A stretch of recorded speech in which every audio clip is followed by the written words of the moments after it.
தேர்தல் அரசியலில் மெஜாரிட்டி இல்லாத போது அதிமுக கிட்ட சப்போர்ட் கேட்டிருந்தா ஈஸியாக வந்து கவர்மெண்ட் ஃபார்ம் பண்ணி முடிப்போம். ஆனால் ஒவ்வொரு கட்சியுடைய தோழமை கட்சிகளுடைய நம்பிக்கையை நாங்கள் உருவாக்கினோம்.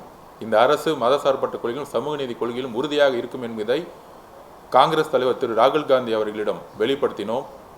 அதை அவர் நம்பினார். எங்களுடைய முதல்வர்களும் அவர்களும் ஒரு சகோதரர் போல ஒரு உறவை இன்றைக்கு உருவாக்கி இருக்கிறார்கள்.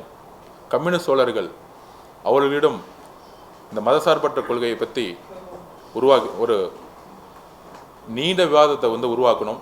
இது அதிகாரத்துக்கோ பணபலத்துக்கோ உருவாக்கிய கூட்டணி கிடையாது.